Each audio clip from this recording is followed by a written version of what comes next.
Gavin. Hi, Louie. I'm so excited to be here. I am too. Welcome, everyone, to The Mixed Reviews. The Mixed Reviews is a podcast where we take a movie subject, such as an actor or director or a mini genre, and we take 2 weeks and we watch as many movies as we can, and we talk to you about what's best and what's worst about it. Yeah, we mix it up. We deep dive. We get all into the ooey gooey bits. You made physical motions when you deep dived. Listen, I'm a physical actor. I'm someone from the stage. That's my background. So. I just want to point out that that's not me. I'm much more of the Swim Fan 01 type, where I'm just sitting behind a computer going, "You're doing great, Louie." Okay, first of all, love that movie.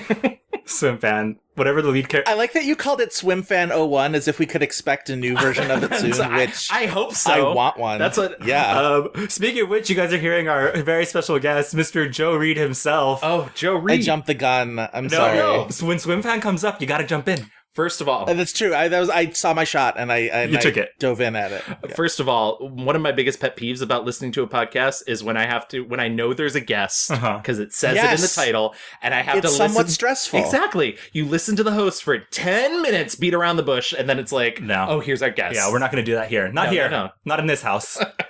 But we have Joe Reid of This Had Oscar Buzz. We had your lovely co-host Chris on earlier a couple episodes ago. We talked about, what did we talk? We talked about Julianne Moore. Julianne Moore. I was seething with jealousy, which is why I had to barge down your door and demand that I got to participate because he got to talk about Julianne Moore. Was it you tweeted something about how upset you were that you weren't in the conversation about soaps? Yes. Yes, that's right. You guys were talking about soaps, and I was like, I know about soaps. It's okay. I only had to cut out a half an hour of that. Right. Oh, God.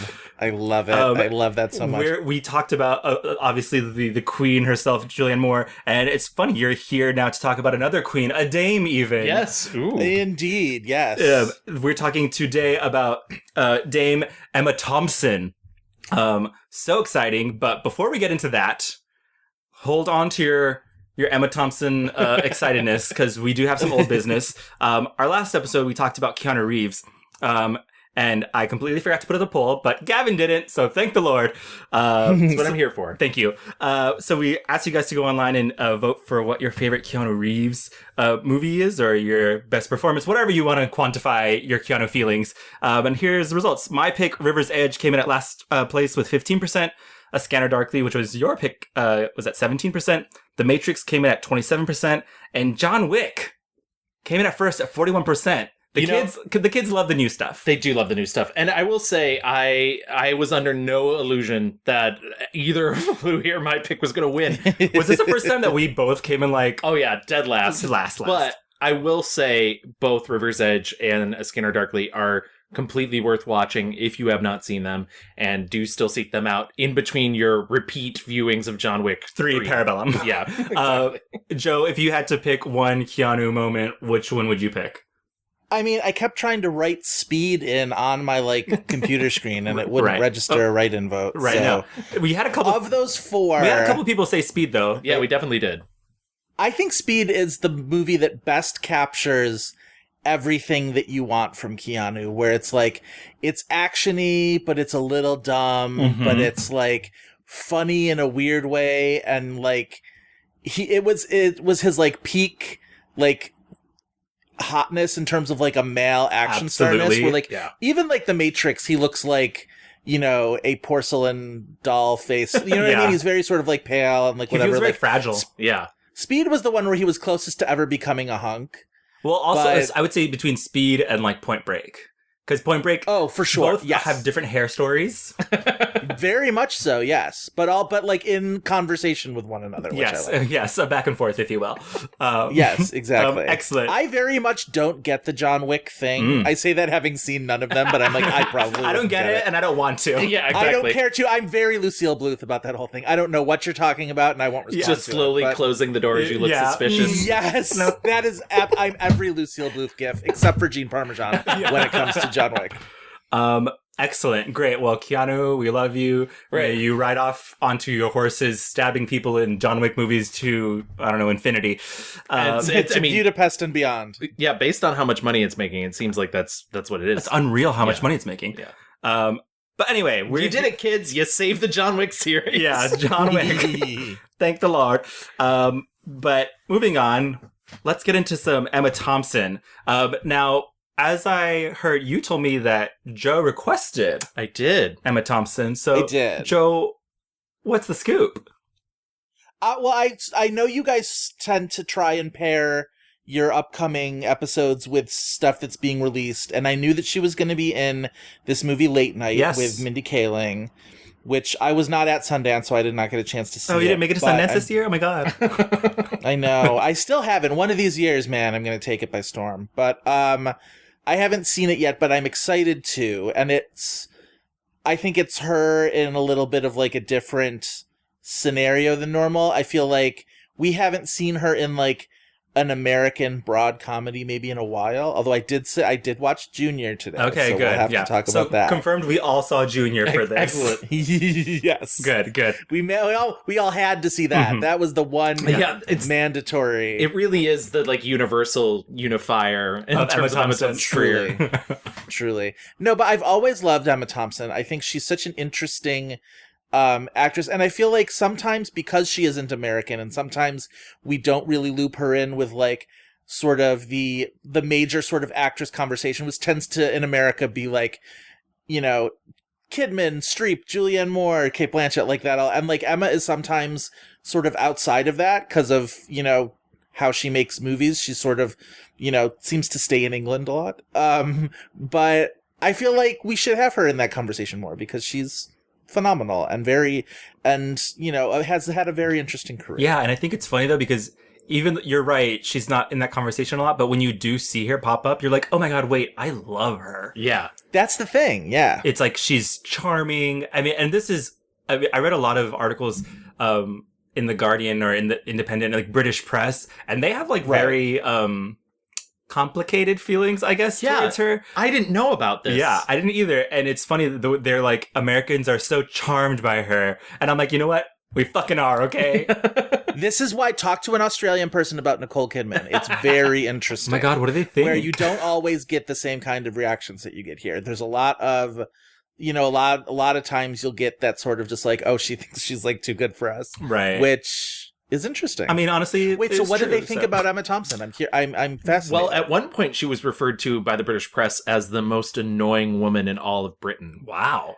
It's because she's so politically outspoken, which is one of the facets I really like about her. Yeah, I watched a full like 15-minute thing on The Guardian about her like at the ice caps with her daughter, and I was like, that's fucking cool. And I watched an interview with her where she talked about that because she did it through Greenpeace, and Greenpeace has never done a celebrity ambassador before, and so she talked about getting on the boat with the Greenpeace people and them being kind of like, oh, she's a celebrity, but it was really important to her to you know, get this environmentalist message out there. Yeah. So I mean, I think it's like she, though, to me, like she is what patriotism like actually should look like, you know, dissent and like pushing it back against like authoritarian governments and like really fighting for like what's good in the world. And so she's great. I mean, anyone that can like say fuck off to your government and country and then like still fight for like good things is boss in my book. Yeah, she's like 1990s Susan Sarandon before we all got mad. Yes,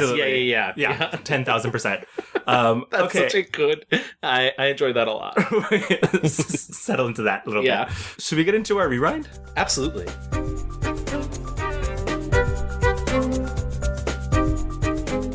I had the very lucky job this episode to get into Emma Thompson's past, and I think she's so interesting. People mostly know her because she's like cunning and witty and like has this very specific sense of humor. It all comes from like the way she was raised. So she was born in Paddington, London on April 15th, 1959. Her mom is Philidia, is that how you say it? I think it's Philida. Philida Law. I think. You're our guest. We will defer to you. I heard that. I've heard that before. She's a Scottish actress, and she also is in a lot of Emma's movies through her career. Her father is English, Eric Thompson, who was also involved in theater, and he was a writer of a popular children's TV series called The Magic Roundabout. So, Fun fact about the Magic Roundabout, please. It was originally a French show. There was about 200 episodes, and his task was to take it in a very Power Rangers-y sort of way Ooh. and Oh, rewrite wow. it to redub it in English, and he hated the show. And he thought the guy that created the show was a big idiot. She talked about it in an interview, actually. My father, who hated the French, openly, was very rude, in fact, to Serge Dono, who created those puppets. There was never much warmth between them. And he would sit at this funny little machine, which he would work with his foot, and it was reel-to-reel, and he would sit writing these scripts. As a little girl, I stood at his feet watching him just sitting there with these headphones on with this old machine for hours and hours and hours on And is that end. how he scripted it? And that was how he scripted it. He just watched the pictures and made things up. Because there's Which, some- if you think about it, screenplay writing is the same thing, only the other way around. I just like the idea of a magic roundabout, like a traffic circle where like you go around it and like your car transforms into like a Voltron cap or something like that. Oh, honey, that's what they used to call me on the corner, the Magic Roundabout. Oh my god, you dumb. Joe, I wish you could see like the smug smile on Gavin's face right now as he said, "Oh, honey, this roundabout's been magic in French and English." The family lived in West Hampstead in North London, where she went to school at the Camden School for Girls. She spent a lot of her time in Scotland. I think to this day, she still has a very strong, like, Scottish pride within her. She was intrigued by language and literature, which she attributes to her father, who clearly, obviously, shared a love for words. I mean, I think by the time I was 16, I discovered that one of the only ways to stop people from punching you or pulling your plait or telling you were fat and had a posh accent was by, being mucking around and being funny. And also by that time I discovered Monty Python, you see. And they got me through school. I used to sit under the stairs and just perform those sketches. She took her A-levels in English, French, and Latin. So, overachiever much? And she got an English degree at Cambridge in 1977. She, always knew that she wanted to become an actress. She thought, yeah, it's gonna happen. And at Cambridge, she was, I think, the first woman ever that was accepted into the, what are they called? The Footlights. The Footlights. Yeah. Right, yes. Which is like a super famous hoity-toity... Like an improv group, Yeah. but one that people like. Right. Right. It's like when your friends invite you to their show and you're like, oh my god, I'll see if I can make it. Yeah, exactly. Oh, I'm out of town that night. Right. Just that night, Right. though. During this time, though, in college, she said she was surrounded by creative people, and I don't think it would ever have gone any other way, really, talking about her becoming an actress. She explains in an interview how she discovered the book The Mad Woman in the Attic, which is about Victorian female writers and the disguises they took on in order to express what they wanted to express. That completely changed my life. And I've read a lot about how she became like this true punk kid with like shaved hair. Yeah, and she dyed it shock red. Yeah, and we're just like, and she, a true queen standing another queen. She said she wanted to be like Lily Tomlin. Hello? Put a pin in... Oh, that's adorable. I know. Put a pin in that, because when is that episode coming? Yeah, right? So the Footlights is the Cambridge's most prestigious sketch group. And she's there with Stephen Fry. She's there with Hugh Laurie. Yes. Who she dated for a little bit. Which I see and I ship. Yeah, I'm like, ooh, what a handsome couple. Yeah. Oh, yeah. She had her nickname Emma Talented. Imagine. That's funny. It's funny, and it's also for like a comedy. Very uninspired. Yeah, exactly. Come on, guys. Yeah. Come on, guys. In 1980, she was even their vice president, and she co-directed the troupe's first all-female revue, Woman's Hour. It's really here at the Footlights where she's laying the groundwork for her entire career, because, like you mentioned, Hugh Laurie and Stephen Fry, a lot of her early work is involved with them also. Even after they graduated. There's so many TV specials, sketch comedy. Mr. Hobhouse, I cannot believe my ears. They do rather stick out, don't they? It's her nose that baffles me.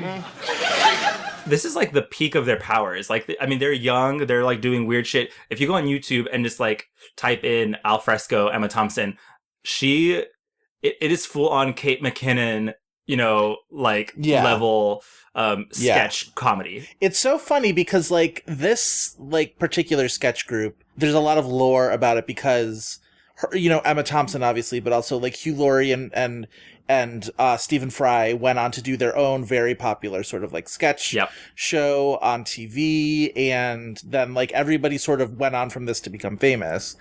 And it really makes me want to see them all like collaborate on a project now. You know what I mean? Love that so like much. Make a movie together or something. Because like I love Stephen Fry. I think Stephen Fry is like one of the most interesting people. Oh, me too. And I don't know. I just feel like it would be very interesting to see like what they would all sort of a remake get up of to Peter's nowadays. Friends, perhaps. Yeah, I can just imagine that amount of brain power. Yeah, and just like the confidence they all have in the things that they did and ended up doing. In 1985, Emma was cast in a West End revival of the musical Me and My Girl. And it was the breakthrough in her career. The production had rave reviews. She said she played the role for 15 months and then she was exhausted and remarked, "I thought if I did the fucking Lambeth walk one more time, I was going to fucking throw up." So she left the show, on her own terms. And the following year was when she wrote and starred in her one-off special for Channel 4, Up for Grabs.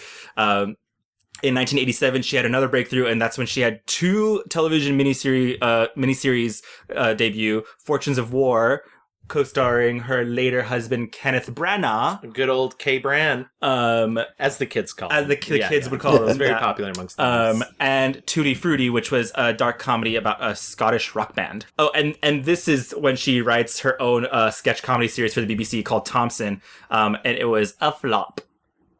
Which is very bizarre. I wish I knew like more dramaturgy about this one woman show that she tried to really get off the ground, but for whatever reason fell flat on its face. Ken and Em, as they were called, Kenneth and Emma, they kind of became like this power it couple in the UK, but also like we mentioned with the tabloids and the press, they were also very looked upon as like, oh, these beautiful, talented assholes think they're too good for us, and all their work is very like high-minded, and I mean, but that's like, maybe that's just because we're dumb Americans and we're like, it's so fucking fun when a British person like makes fun of us. Like, we love it. We're like, she's part of the upper class. We like it. Emma's first cinematic appearance came in the romantic comedy The Tall Guy in 1989. I saw this. Yes, how did you feel about that? It's not great, okay. Bob. But it's her and Jeff Goldblum who are very funny together, and it's actually I suddenly can't think of his name, but the guy that wrote and directed Love Actually, Richard Curtis. Richard Curtis. It was his first script. And it's very clear that he thought it was very smart. Oh, okay. And that's the big issue with the film. Okay. So, yeah. Something we definitely don't see later again in Love Actually, but fine. Absolutely not. But she plays a nurse and he's a comedian, and that's pretty much all you need to know about it. All these weeks I've been coming here, I've been wanting to ask you something. What I really want to know is, what's your name? Kate. Lemon. Sorry, name. No, not at all. It could have been worse. It could have been called Hitler or Tampon or something. Later that year, she also played Princess Catherine in Kenneth Branagh's screen adaptation of Henry V. I remember seeing that in college and thinking that movie fucking slapped. So it does have. I've still never seen it. Really? It got deprioritized. Yeah. I had to make a calculation of how big her role in it was. So she does Henry V, but in the 90s is when she really is like getting attention in the States. American writer and critic James Monaco says that Emma Thompson and Kenneth Branagh led the British cinematic onslaught in the 90s. We were talking about this earlier. Emma Thompson was in Impromptu with Judi Davis and Hugh Grant. Yes. In 91. She's great in it. She's very, like, she plays a upper class woman who throws a party and chaos ensues at her party, and she's like flighty and gossipy, and it's just sort of the you rarely get to see, because in America she does have this reputation of being kind of hoity-toity, that even when she's being funny in America, it still feels like it's coming from an intellectual place. Yeah. And I feel like Impromptu was the only time I've ever seen her be like real just flighty on camera. Yeah, it feels like the clip that you showed me. It feels like a Mean Girl, but from back in the day. You'll be getting up before dawn for the duel, so I shall sleep in my own bed tonight. Oh, I do wish I could be there tomorrow. You will make sure nobody's killed, won't you? I abhor killing, but a good fight's something to see. She got a Best Supporting Female nomination at the Independent Spirit Awards for that movie. Well, directed by James Lapine, too. I didn't realize. Yes, and it was his first film, and it's weird because you can tell he's a theater director, but he definitely, he had a Ken Loachness about him that I think if he'd gotten a chance to spend more time as a director, it would have been more interesting, but he has theater to do, man, so... I'm very busy. Yeah. Later that year, she is again in a movie with her... I don't know if they're married by this point. They are a couple with Kenneth, and this might be her first American accent in Dead Again. Yes. In 1991. I read in this article that they're Americans thought it was brilliant Hancock stuff. In Britain, we thought it was a farce. And I was like, huh. Really? Yeah. Man, Brit's gotta get over it, man, with Emma Thompson. First of all, get over it. Yeah. In 1992, though, is when things get really serious for Emma Thompson. She was cast in Howard's End with Anthony Hopkins and Vanessa Redgrave. And Howard's End was this big period drama directed by Merchant Ivory, based on the novel by Ian Forster. When you think of Emma Thompson, you think of these period pieces where she is just giving the full, wearing the dresses, giving the speeches and monologues, and being that bitch. Yeah. And yeah, she wins her first Oscar, is it lead or supporting? It's lead. Yeah. Yeah. Yep. Very casual. I had told Louis right before this that and planning for this, I was like, I'm going to rewatch Howard's End because it's been forever since I saw it. And I got 15 minutes in and I was like, I have fully never seen this film. Yeah. I thought The Remains of the Day was Howard's End. Yeah. No shit. Yeah, and I've thought that for about 15 years. Listeners, I gotta tell you, those two movies are very similar. At least in aesthetic. I mean, they're Merchant Ivory films, so They're both Merchant Ivory, and they were within a year of each other. Right. Yeah. And Anthony Hopkins is also in The Remains of the Day. So yeah, I mean, in Howard's End, she plays, this... What's the thing that sets off the whole thing? She's new money, essentially. She comes from a family of new money. Right. And who is her and her sister. Her and her sister. Played by Helena Bonham Carter. Yes. Helena Bonham Drama. We'll get to that. She knows what she did. Very much so. Yeah. You mean Helena Bonham Becky with the good hair? Yeah, very that. But the movie, I mean, it's a big hit. It receives 9 Academy Award nominations. And among its 3 wins was the one that she won. She also got the Golden Globe and BAFTA. She won everything that year. She swept all the critics awards. She was everything that year. Schlegel. Margaret. I don't think you quite understand. Oh, yes. Indeed, yes. I'm asking you to be my wife. Yes, I know. I know. Are you offended? How could I be? Well, perhaps I should have written first. No, rather you will receive a letter from me.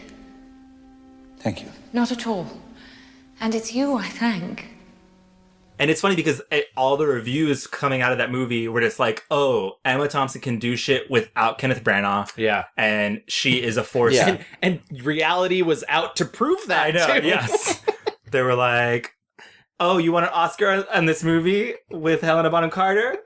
Who's getting it on with your... I think they must have been married by then. They must have been married. Yeah, they were definitely married by then. They were married by the time they did Dead Again. So. Yep. Oh, yeah. Okay, true. Great. So, and then her next 2 films, she returns to working with Kenneth. She does the aforementioned Peter's Friends with Stephen Fry and Hugh Laurie. This movie is basically Footlights, the movie. Yeah. It's friends coming back together. I had never seen this movie, and I was so excited to watch it, and I really enjoyed it. But towards the end, spoiler alert, I was like, oh my God, this movie is definitely about him having AIDS. Yep. And it's the easiest secret to suss out as you're watching the movie. You're just I know what year this was made in. Right. It's I know what's as about soon to as happen. you realize, oh, it's the early 90s, and he has a secret, I'm like, okay. Yep. She followed that with Much Ado About Nothing, which I've talked about, I don't know, 1,000 times on this show. Between Michael Keaton, Keanu Reeves, and Emma Thompson, we're just eventually going to hit everybody. Yeah, we're going to hit everybody. That cast is really something else, really though. It's is. a really good... I feel like every time there's a movie version of Much Ado About Nothing, it's like, oh, let's just cast a billion awesome people. Yeah. There's like a lot of good roles. Yeah, it's good. And that's the thing. Like, every role is so good and fun. Like, even if you're like the villain, or like Michael Keaton's role is fucking hilarious. Yeah. Michael Keaton reprising his role of Beetlejuice. Yes.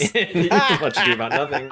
Every time I watch that movie, and it has been many times, I forget that Michael Keaton comes along, and then he like gives you the most bonkers performance. I was like, ugh, I love that movie so much. Keanu gets to struggle with accents. Yes. It's everything we like to see. But Keanu gets like a nice deep V, like open tunic. Yes, love. true. So the movie is widely praised. I wonder that you will still be talking, Signor Benedict. Nobody marks you. What, my dear Lady Disdain? Are you yet living?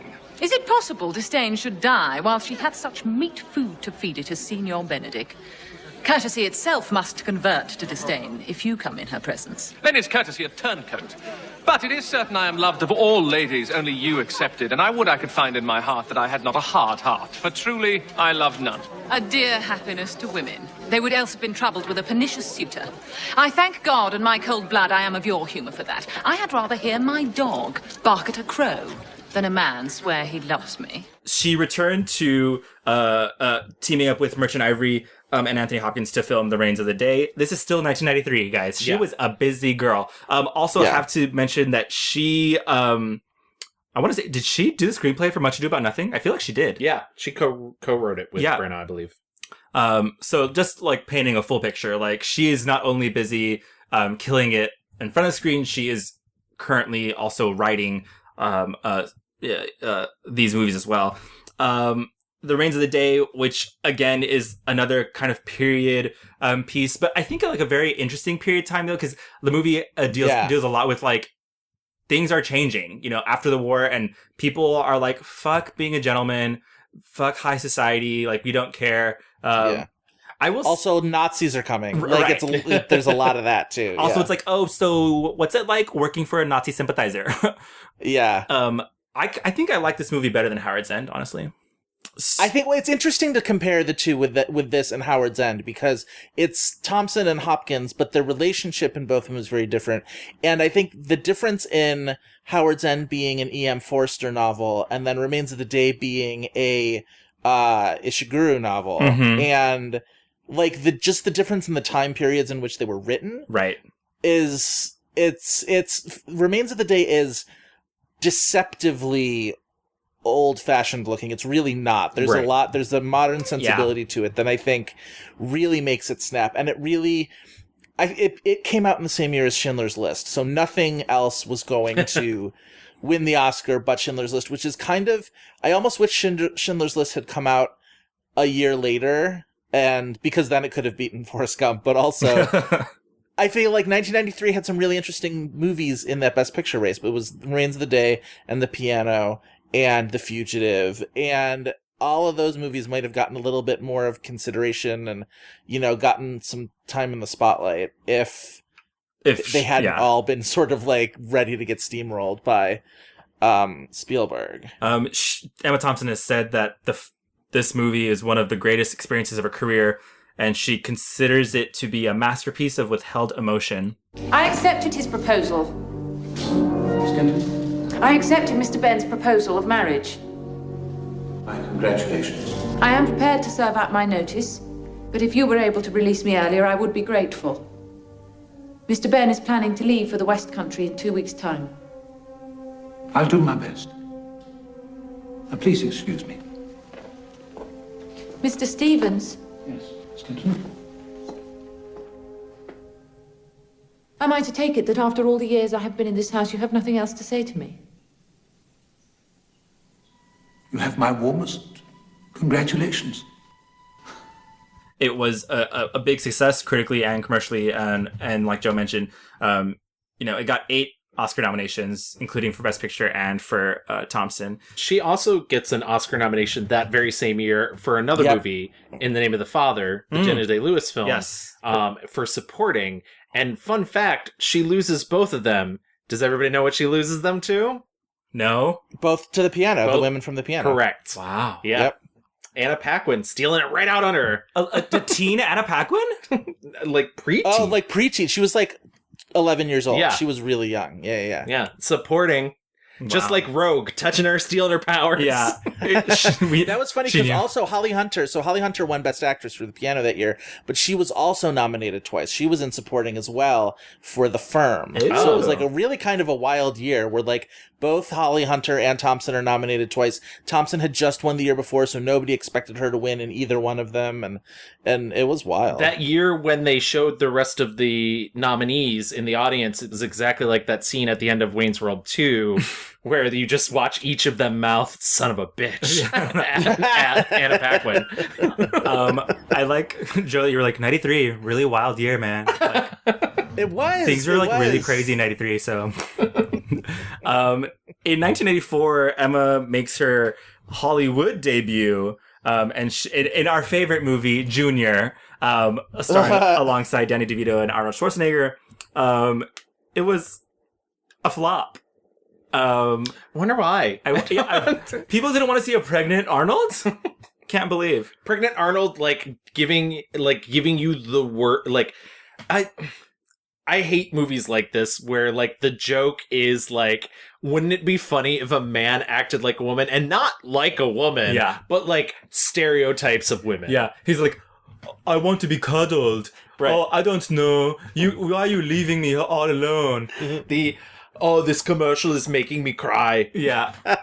I was like, okay. I will say, I don't know whether I'm a total sucker or whether the fraught political times that we currently live in have broken me. But the moment where he's running away from the people trying Yes. to shut down the experiment, and he goes, "My body, my choice," and I'm like, "You're fucking A right, man." I was so In because 1994, that's the one Arnold moment that at the Schwarzenegger very knew. least, the movie shows its cards in a way that I'm just like, yes, your heart is in the right place, and I like it. So, But total flop, 3 Golden Globe nominations. Yeah. And 1 Oscar nomination for the song, which is a stupid bad song. The year after that, Thompson is on a roll still. She does Sense and Sensibility, which maybe is her most her pinnacle achievement that I think most people would talk about. You know, she was approached to do this adaptation of Jane Austen's novel. And what I love about the approach too was that they approached her because of her comedic work. Yeah. And she hits it out of the park. Yeah. She not only she's in it, but she doesn't take the main role. She who's this woman? Kate Winslet? Kate Winslet, thank Did you. you not remember Kate Winslet's I name? kept wanting to say Kate Blanchett. And I was like, I know it's not her. Louis. Kate Winslet plays the You main. are straight for the next month. Don't make me. What if I was like, fuck yeah? The main love interest in this movie, though, is played by Kate Winslet. Also, speaking of which, Emma Thompson meets her future current husband, Yes. Greg Wise, in this movie. He plays an asshole in this movie. He does. Can we talk about her personal life just real quick then? Yes. So essentially what happens, and we hinted about it before, but Helena Bonham Carter goes off after they do Howard's End together, and she does Kenneth Branagh's Mary Shelley's Frankenstein with him. Of all awful ass movies to be so important. Exactly. In all these careers. And she essentially, it's never been fully proven, but they were a couple afterwards. Right. But she ruins Emma marriage. Thompson, Kenneth Branagh's marriage. You don't want to say homewrecker, I get it. Yeah, exactly. But Joe will. But I mean, she then later does a Tim Burton movie. Well, I was going to say, I love Helena Bonham Carter, but this is kind of a pattern with her. She's Mr. Steal Your Man. Yeah, she's very Mr. Studio Girl. Yeah, exactly. But the thing that you mentioned earlier, that a lot of Britain at the time sort of knew her as solely with Kenneth Branagh, And I can't imagine that time period that she was, like, they referred to her as lovey in the press and everything. And they really thought she was going to falter without him. Yeah. Wow. And Sense and Sensibility is such a hit. I mean, she'd already won her Academy Award. Right. But then she gets another for Sense and Sensibility for writing. Yeah. She's the only person in the history of the Academy that has an Academy Award for acting and for writing. Yeah. That's crazy. And it's crazy because she's adapting a very famous story that's already been done before. You know, there are numerous productions of Sense and Sensibility, both on screen and stage. And not only did Emma Thompson adapt it, she added things. They like pumped up some of the drama and the romance. And the movie is cast with other like legendary, like Alan Rickman. Is this the first time she works with Alan Rickman? I think yes. Because don't quote me on that. Don't fact check us on that. But this is the first time that I saw her with him, and they have a long career. It is. It is. Okay. They made a TV movie at some point, but I think this is the first. R.I.P. Alan. I know, God. And so he's in this movie. Like we said, Kate Winslet's in this movie. Greg Wise, who she meets there, and they eventually get married and have kids, and they're still together. He's 9 years her junior, I think. Yeah, he's younger. And he is foxy AF. Oh, yeah, they look good together. Yeah. They're a handsome couple.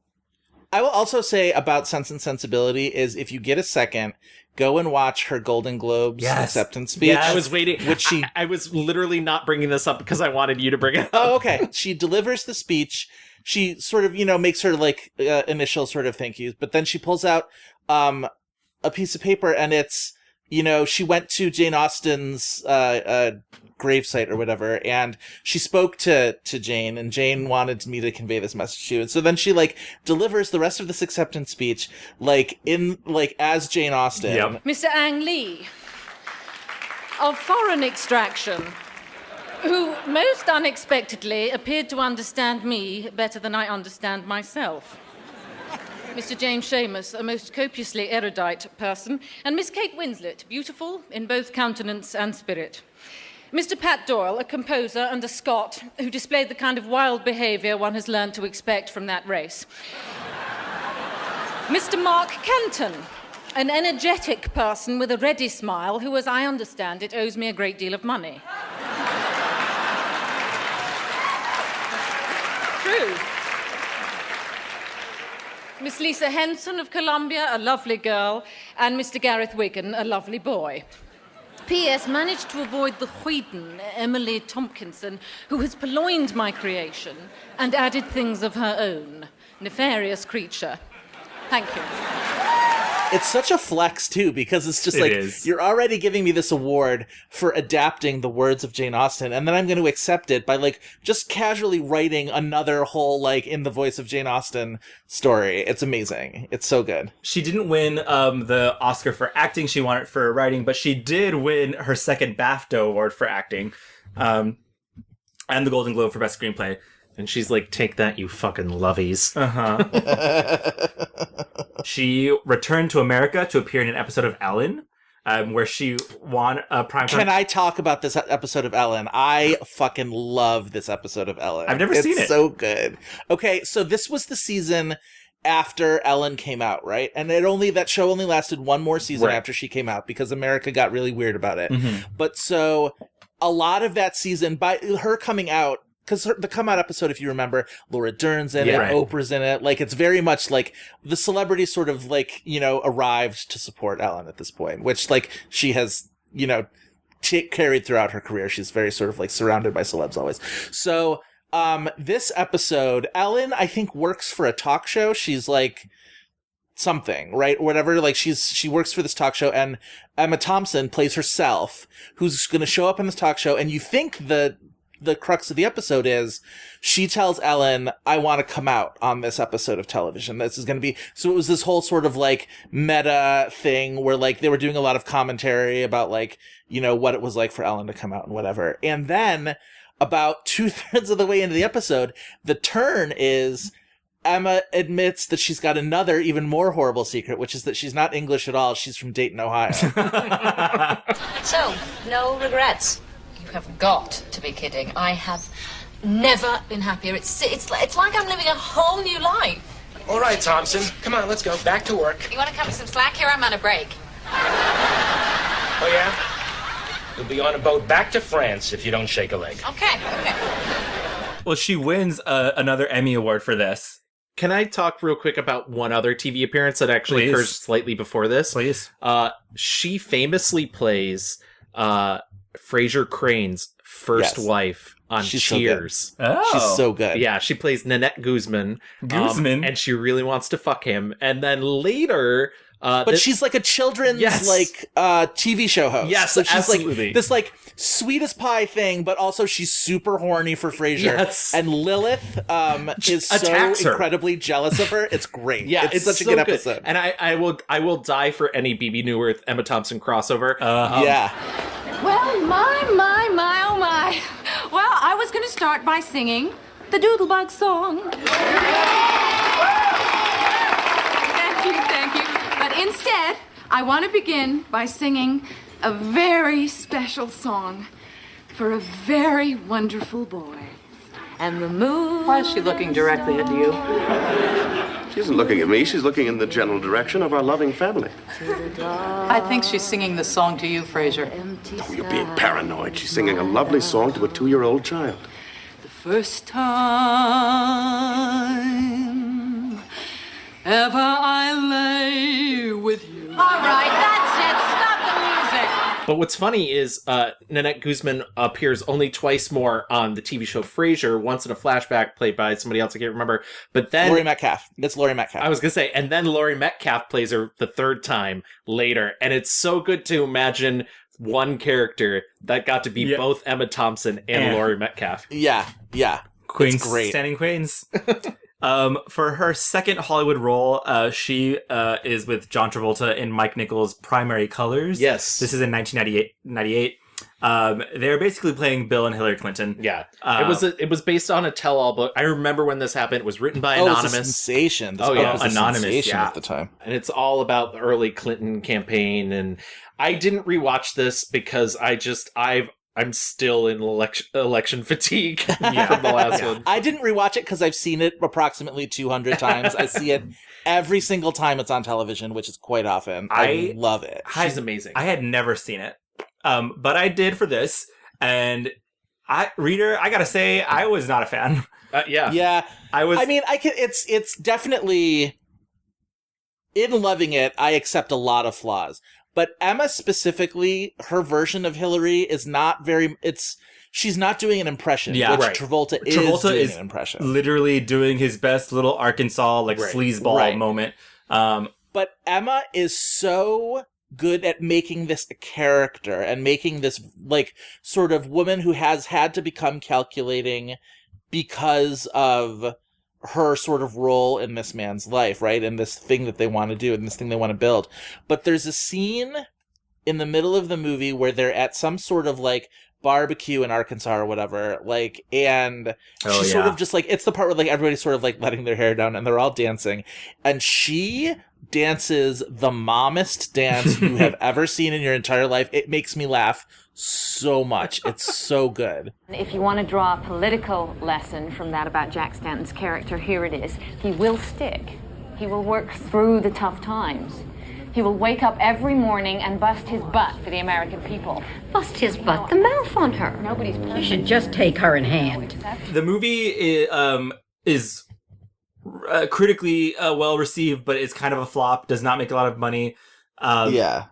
But after her, Americans were blown away by her accent work and her performance. And so she got a lot of Hollywood offers, and she rejected a lot of them. Yeah. Most of them. She was she goes on kind of a break from after that point. Yeah, she just is not interested in living in LA. She's, she is through and through a London girl. She follows that up with Judas Kiss in 1998, also with Alan Rickman. Yeah, which is a flop. She became a mother in 1999. Her and Greg have their first, their daughter, Gaia is her name. And so she makes a conscious decision to reduce her workload. And so a lot of her appearances after that are really small supporting things. In 2001, though, she takes on a huge part in the HBO television film Wit, which is just a devastation of a movie. Yeah, it's and she like brings Mike Nichols onto the project. They rewrite the script, but not.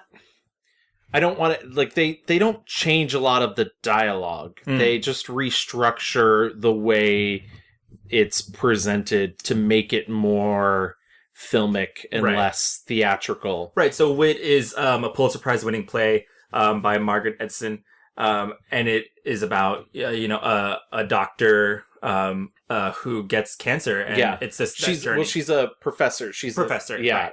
She's studies metaphysical poetry. Like it's a very complex. Well, like there's like that great line where they're like, "Doctor," and she's like, "Yes." Yeah. PhD. And it really isn't until Love Actually where she shows up again. What's that? Very small film, most notable for its Kelly Clarkson power ballad. But so she's in Richard Curtis's Love Actually. Richard Curtis, who we talked about when she was in her first movie, The Tall Guy. She plays a wife, mother, sister to Hugh Grant, who is the Prime Minister. Correct. Alan Rickman is her cheating husband. Oh, that philanderer. Yes. I know. She's like, I don't know what this is like at all. How are you, Ken? Joe, where do you land on the Love Actually debate? I'm very, very, very, very pro Love Actually. Excellent, I really adore that movie, and she's my favorite part of it. She is the standout. Chris and I have been doing a mini series of 2003 movies from yes, of course. On This Had Oscar Buzz, and we didn't do Love Actually because we feel like that can be its own sort of thing. Yeah. But we talked about who would have been on our ballots if we had been making lists back then. Absolutely, her. She's on both of our supporting actor ballots. She's so incredibly wonderful. She has that very, very famous scene where she discovers that this piece of jewelry that she sort of spied him buying at the mall, and she's expecting to get it as a gift, and then he gives her this Joni Mitchell CD instead, and so she knows now that he's bought this gift for some other woman, and she retreats into the bedroom and has like this very brief and controlled breakdown where she knows she only has a moment because then they have to go and take the kids to this pageant, and it's devastating to know how much she is holding back, but like even just like watching what does escape onto her face, it's such good acting. It's one of those things where it's just like you can tell I'm sure that like you can tell it's just like, well, time to act, right? But also like it's done so well. It's basically the movie being like, now watch some fucking acting. Yeah, but it's done so supreme. well, and it fits so well into the story. And then they play the Joni Mitchell behind her doing this it. Cover of Both Sides Now, which is very sort of like sad and smoky, and it's so wonderful. Yes, she said in 2013 that she gets commended for this role specifically more than any other. I believe it. And she says, I've had so much bloody practice at crying in a bedroom than having to go out and be cheerful, gathering up the pieces of my heart and putting them in a drawer. I am pro Love Actually as well. I watch it every Christmas time. My parents love it. It's like one of my parents, like our sort of Christmas canon at home. Yes, very that. It's Home Alone, Love Actually, and The Family Stone. Like those are the ones. Excellent. That's like a trinity of Christmas bangers.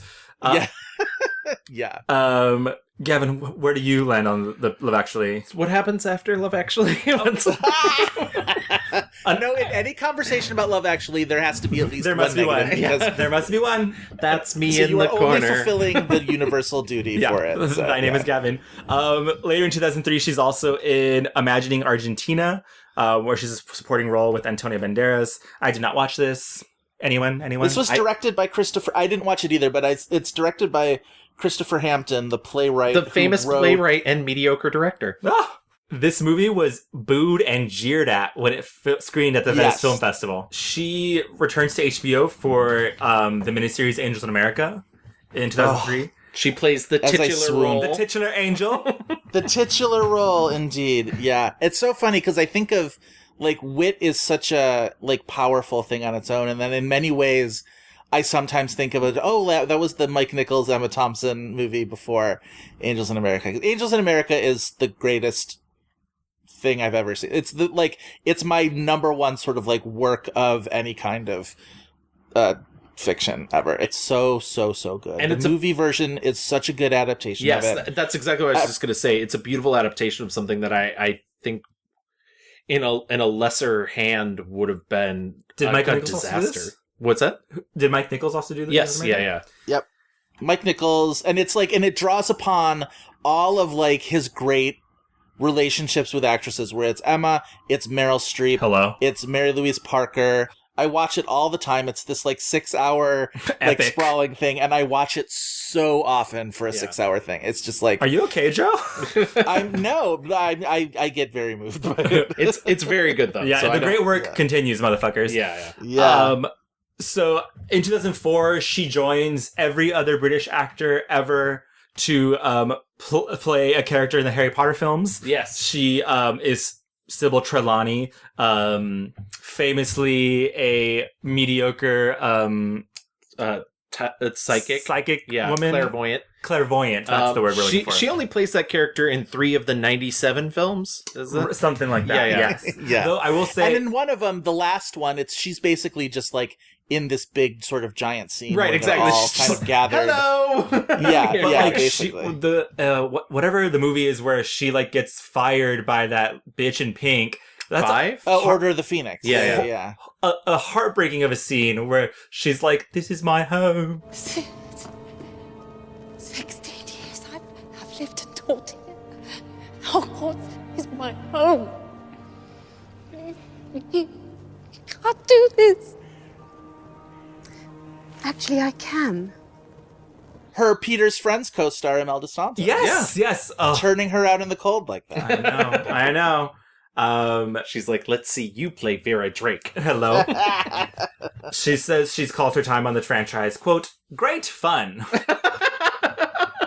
Did she say that, or did her agent say that in a typed up memo? I was like, is that a read? Or I'm sure those movies for all of those people is fun to do, because you show up for your like 2 days. Yeah. You see all your old friends from like, other like West End productions or whatever.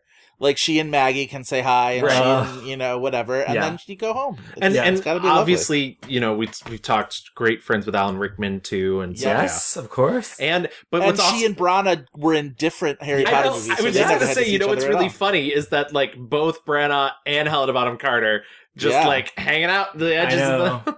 Well, and Helena and Emma have both, I think, talked in the press about how they sort of have long since patched up their whole thing. And good for them. Which I think is fun. I like the idea of them being on friendly terms with each other, but not either one of them being on friendly terms with Kenneth, which I don't know if that's the truth, but that's my truth, and I will live in it as long as I can. That's the path that we take. Yeah. In 2005, a project that Emma Thompson had been working on for 9 years finally gets released, and that is Nanny McPhee, where she plays the titular nanny. Yes, indeed. And I had never seen... There are 2 of these movies. Yes. I'd never seen any. I saw the first one. They're charming and good for a kid's movie, like very Matilda-esque. So these come out around the time... I don't know if I've ever talked about this on the show before. I have a 20-year-old niece, so she was born when I was 14.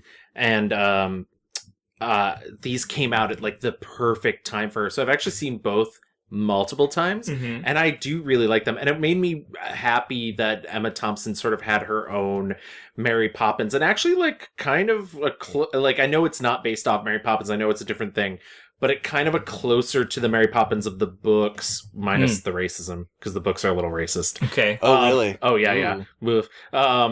But like much closer to that character than the Disney movie, because Mary's kind of a big old biatch in the books. Mary's a little mean. Yeah. The movie's a huge hit.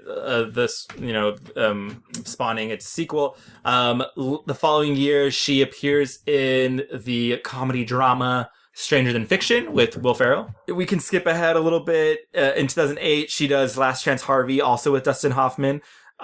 which I think is a cute like movie for the AARP crowd. Shout out to the AARP Awards, Joe. It won for Best Grown-Up Love Story. There you go. Which is exactly right. It should have. Feels right. I was going to say, if there's something needs to win, it's Last Chance Harvey.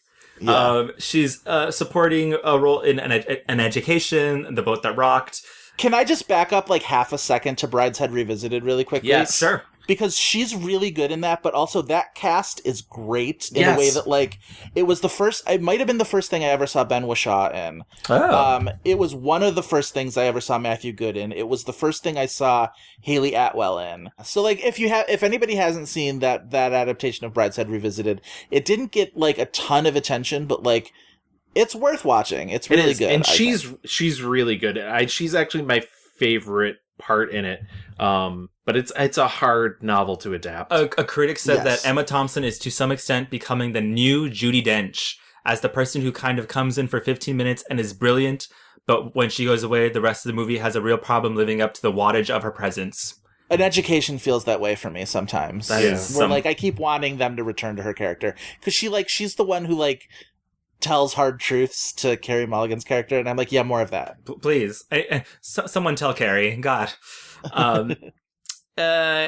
Me and Gavin briefly talked about the Song of Lunch before we started, which is like a poem that they made into this kind of movie episode thing on BBC TV.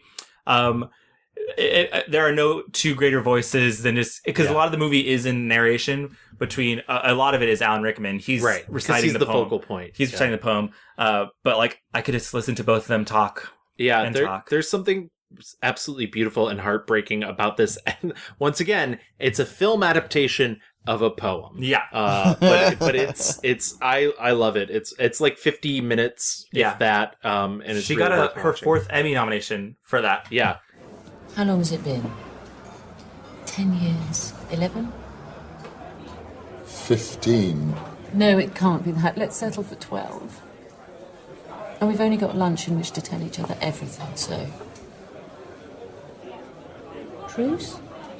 For a moment, he withholds, mouth full of pause. In 2012, she made a choice and was in Men in Black 3. I hear that got that paycheck, I'm sure. Got that paycheck. She will be in the new one coming out. This is the summer of Thompson, but we'll get to that. She was a voice in Brave. The Scottish divisive movie. It's like the most divisive Pixar movie I find. If you could change your fate, would you? Yeah, we all wanted better for Brave, but it's canon. Yeah. Hashtag better for Brave. Thank you. In 2013, she is briefly in Beautiful Creatures, which she is. We talked about for our vampire episode? Our witch episode. Our witch episode. Yeah, she is chewing every bit of scenery in that movie, and she is loving it. I was going to say, she's the only one having so much fun in that movie. And, we also did talk about it I think everybody's having I love that movie. I fucking love that movie. It's Viola Davis. Viola Davis is also in this movie. Yeah. I agree Margot with Joe. I feel like Martindale's everyone in that movie. Oh, I forgot about Margot. Atkins. You're right. Wait, yeah. who's Margot Martindale is wearing a full-ass peacock on her head in that movie. There you go. Joe, Beautiful Creature stan. That's write it on my tomb. Yeah. The next movie that she comes out is another huge, big career moment for her. She plays P.L. Travers in Saving Mr. Banks, which is the big Disney tentpole, kind of like navel-gazy, like... we'll do that on This Had Oscar Buzz at some point, because... you better. Yeah, I feel like that's ripe for it. That was one that... so famously, Meryl Streep snatched this spot for an Academy Award nomination from Emma Thompson, and there's a great funny story of how Meryl called her or wrote her a note saying I'm so sorry, blah blah blah, and Emma just was like, good. So she plays P.L. Travers, funny. who wrote the Mary Poppins books, and the whole movie is just about her trying to Walt Disney trying to get her to sign over the rights, and she's famously kind of a psychotic. She is, as you mentioned. She's said that this was one of the hardest roles in her life because she's never played somebody so inconsistent. Yeah. I mean, she clearly had, all this emotional baggage from her life and growing up, and how much she loved the character that she had written. And Tom Hanks plays Walt Disney, which is there better casting? I don't know. She said that this was She was so delighted to get this script. Critics are saying this is the best she's been in years. You know, like Emma Thompson's back. She's wasted at the Golden Globes. She's throwing shoes. It's amazing. Oh, everybody loved her. I was like, she's absolutely getting nominated for an Oscar. I don't understand. Like, was it Dan who told us that this was the first time an actress got a nomination for literally everything and then was shut out of an Oscar nomination? I think, yeah. Because she got nominated for a BAFTA, a SAG, and a Golden Globe. You know, the National Board of Review. And even Meryl Streep said that she was shocked because Meryl Streep got nominated for, I think it was August Osage County? That was August Osage County, yeah. Which I actually think she's really good in, but I would have nominated Emma as well, just because she doesn't get as many cracks at that apple. So. Yeah, that's insane. I mean, I guess, go off, Meryl. She does. She often does. And she often does. In the same year, 2013, she comes out with The Love Punch, where she's with Pierce Brosnan. They play a divorced couple who reunite to steal jewelry. Yeah, that movie's tone is off. That movie is trash. But thank the Lord, next year she makes her first stage appearance in 24 years and her New York debut in a Lincoln Center production of Sweeney Todd. And friends, the PBS Arts whatever thing is all on YouTube.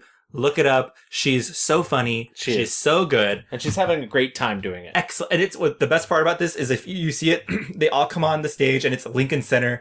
It's very stuffy and everyone looks very gorgeous and beautiful. Audra McDonald is there. And like it starts and they just start ripping off their clothes, breaking shit on stage. And they really set the scene like we're about to fuck some shit up. So changed. Good God. What did they do to you down in bloody Australia or wherever? Where is my wife? Where is Lucy? She poisoned herself. Arsenic from the apothecary on the corner. I tried to stop her, but she wouldn't listen to me. And my daughter? Joanna, he's got her. Judge Turpin? He adopted her, like his own. You could say it was good luck for her, almost. She got her 6th Emmy nomination for the televised version of the show. So there you go. In 2015, she's in A Walk in the Woods. We talked about briefly during our Robert Redford, which I finally watched for this one. I should have watched for Robert Redford because she's such a minor role in it. Yeah, she's not really in it a lot.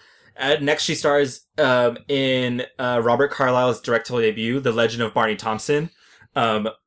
What's this face, Gavin? This is not a good movie. Okay. Oh, okay. But highly recommend, even if you can find like a compilation of her clips online, because she plays she's like mom. She plays his mom. She's like in her 70s. She's wearing a lot of old age makeup. Yep. She's doing the most accent and she's good. I like the movie. Oh, really? I hate the title, but like nothing called The Legend of anyone's boring fucking name makes me want to see her movie. I never told you because I knew you couldn't handle the truth.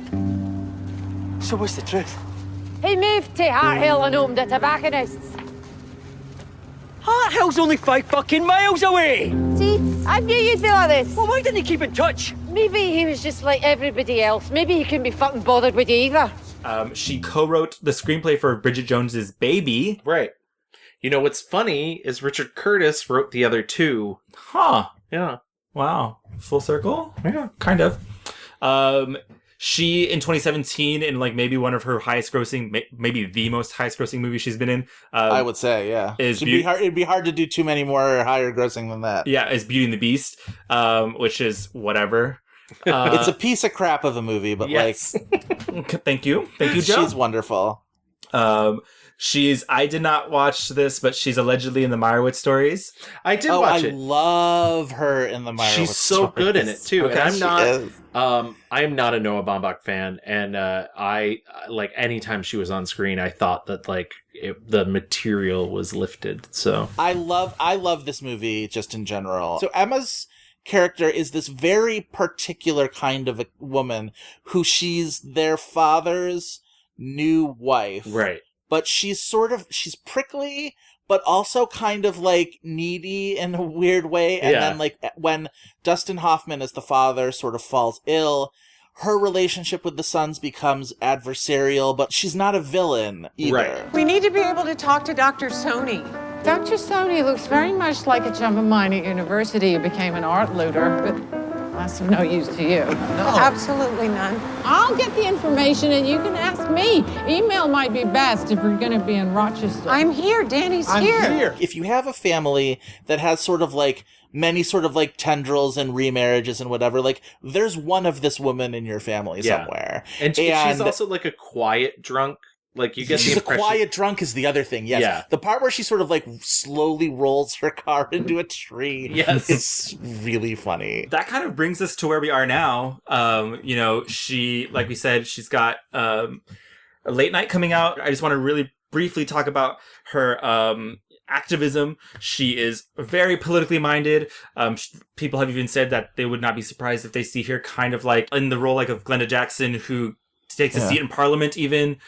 She is super liberal, supportive of the Labour Party. Because clearly there's such an abyss between people. Right. Yeah. And that conversation, you know, whatever you call it, the north, south, the rich, poor, we're living in a country where rich people are getting richer and poor people are getting poorer. That's happening in my country too.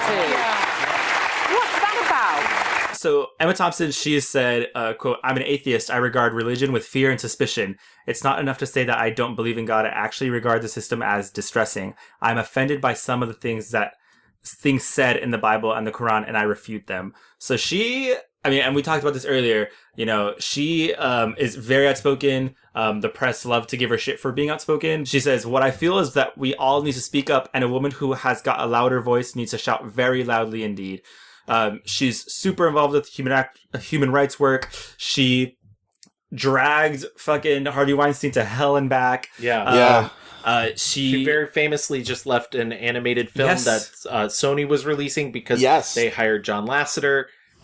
She said, "I think the fuck not." Yeah, exactly. And she said that ever since she published the letter, because she very publicly published her reasons for quitting, that other women that have quit that Sony's animation division have come to her and told her thank you, you know, because they and she said, like, obviously it's not very brave of me to do it because she's fine. I'm famous. I get work. Right. But this is the livelihood of these women. Right. And yeah, like we mentioned, she's super involved with also just like climate stuff. All around, just like a super trooper human being. One last thing on her activism / personal life. She actually has another child. Right. In 2003, her and her husband adopted a Rwandan orphan and a former child soldier because it's fucked up. His name's Tinyebwa Agabe. And he was 16 at the time. They invited him to spend Christmas, and she's talked about like it was like a feeling, because she says other people have questioned why she felt she had to adopt him, why he couldn't just be a family friend. I think that the family relationship occurred completely organically. That it was clear that that's what it was somehow. It was it was not a. I mean, we are very, very close friends, but we're also mother and son. Yes, and that's developed. It developed, it developed. It didn't just happen in one. No, it's not a decision that you just sort of make. So it's gradually happened, and as we say, organically. I love that she has the street cred of coming through, like, you know, the Footlights and doing all this great sketch and comedy work. She has like the big hits of like Oscar and like meaty roles by herself and doing the whole thing, writing and acting. And then she also has these like morals and standards that she is just like, I'm not going to fucking do this. Okay. Right. And she's not going to be silenced. And if she's charming us, job well done. I am charmed. Right. Exactly. What do you think we should do first? Our 5-star reviews or 1-star reviews? I think we should get through our 1-star reviews just to get it over with. Let's do it.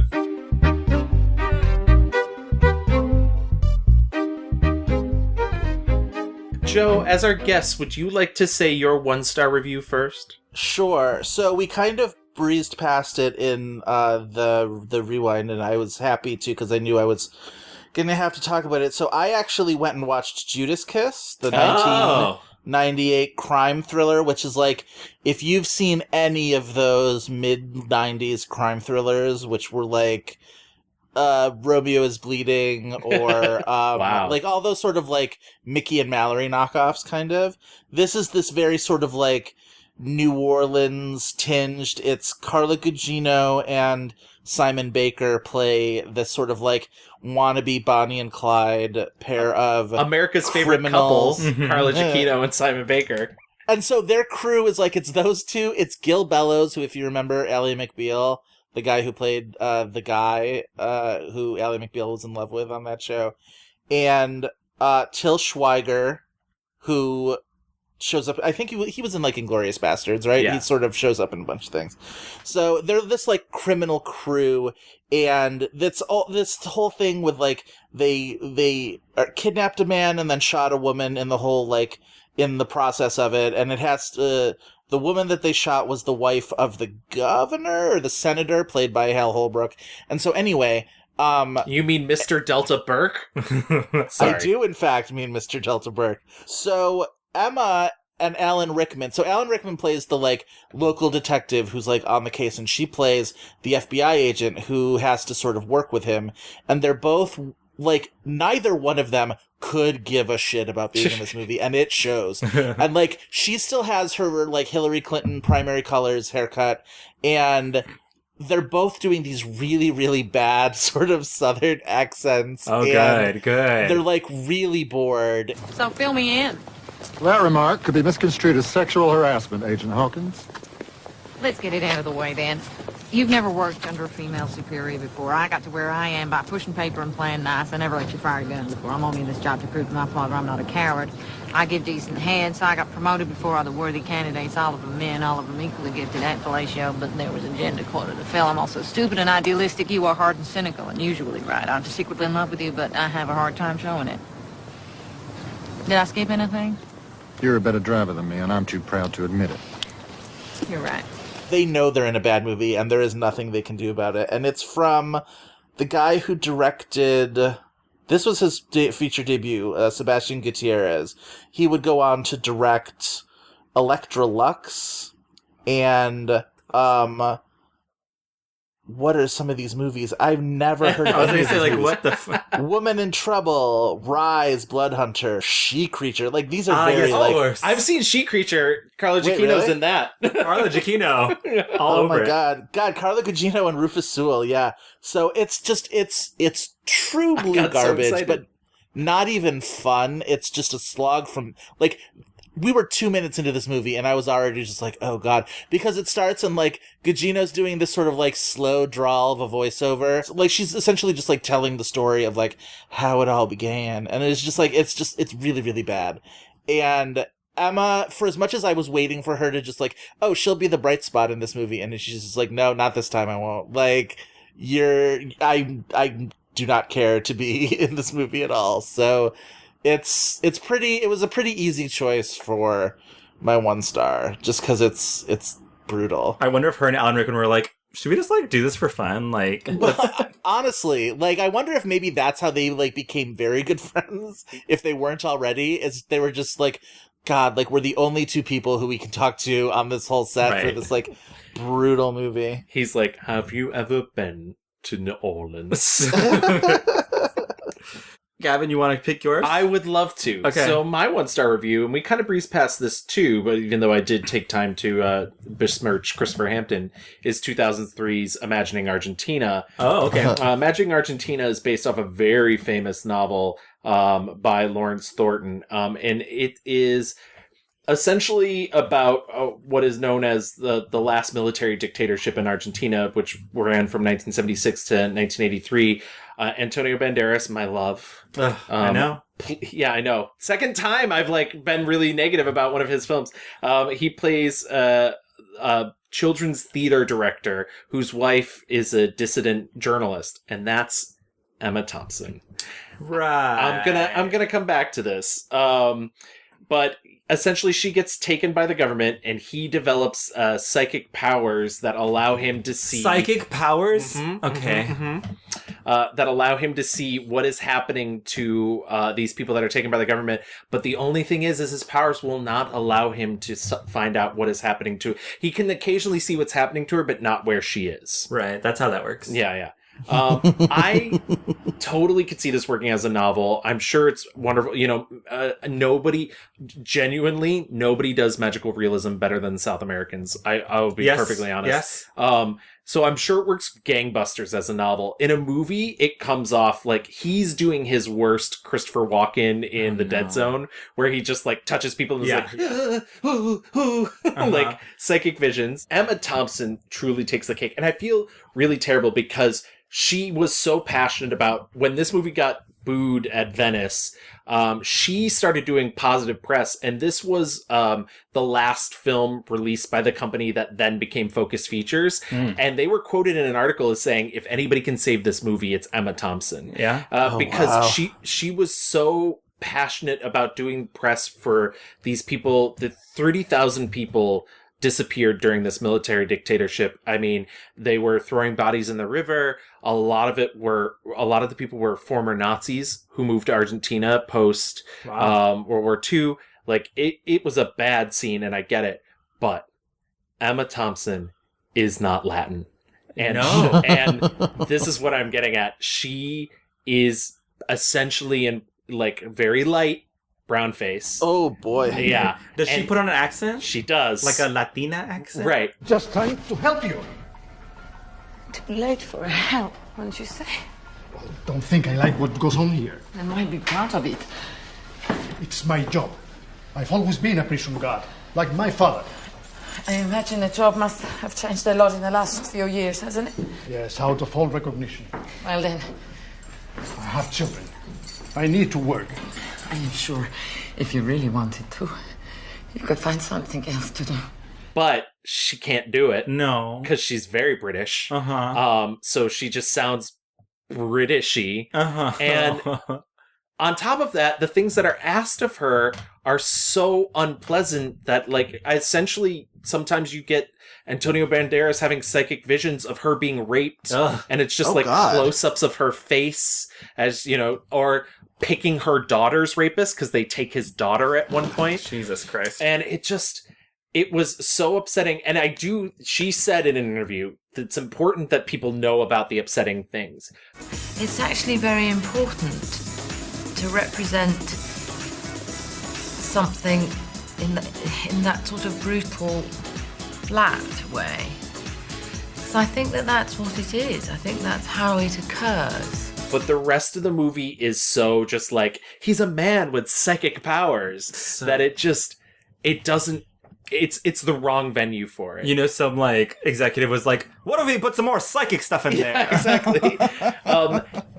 And the movie at the end, like it tries to really drive home, and it gives you a list of all the other major like travesties that are going on in the world and how many people have died during those and everything.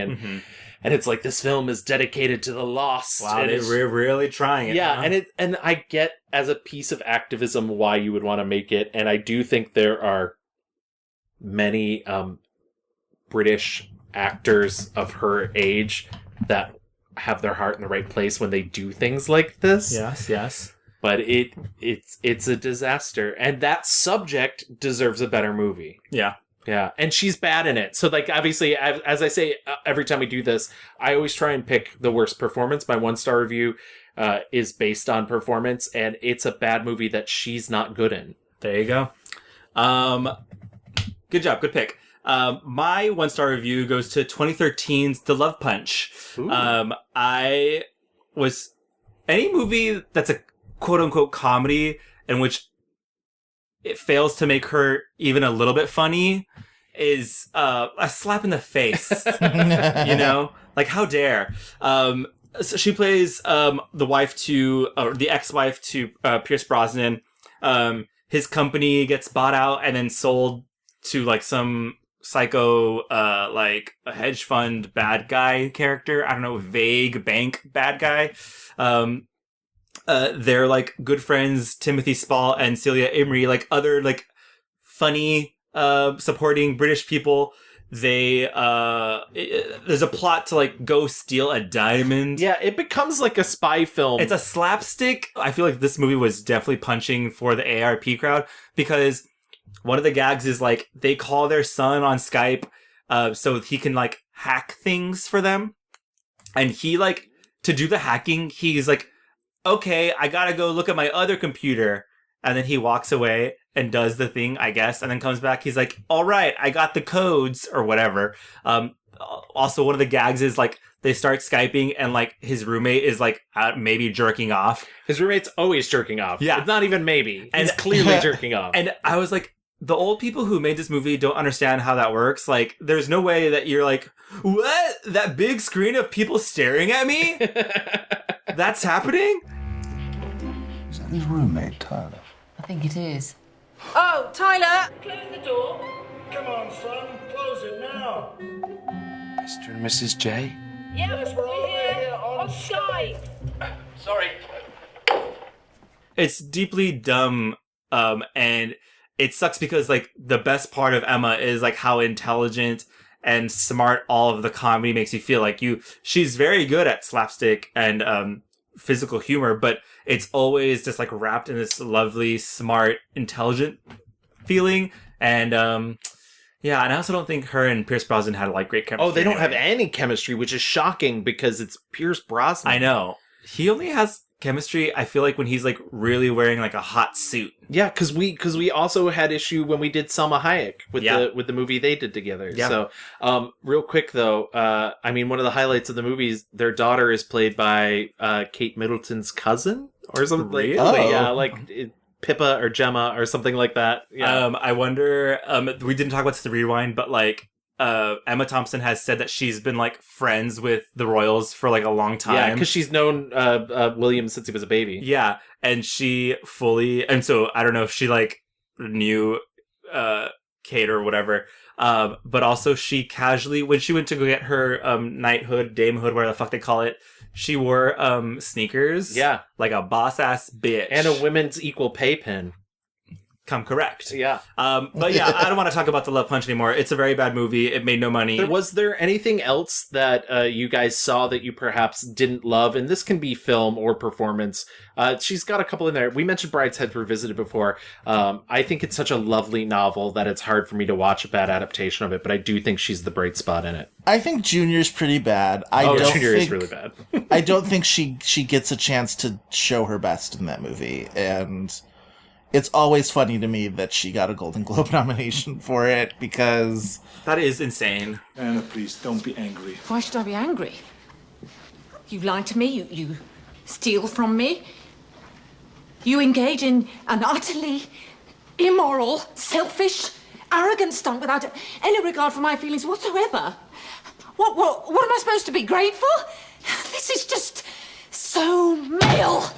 I also just think, like, watching Primary Colors today feels like an insane psycho trip where the movie is trying to be like, politics shouldn't be bad, and they're like, you gotta be bad to do the good, and it just feels so awful to be having that conversation, right? Because you know it's just happening in an echo chamber. Like, no one cares. You know, we are talking to ourselves like, how evil should we be to win? And it's like, no, but like, if we are evil, we're just like, I hate that conversation so much, and this movie is just that conversation. Yeah. So it just brought me down. Okay, maybe in like brighter, happier government times, I would feel differently, but I hadn't watched it before, and so watching it now, I was like, bleh. Well, I think that wraps up our 1-star reviews, so Yes. why don't we move into our 5-star reviews?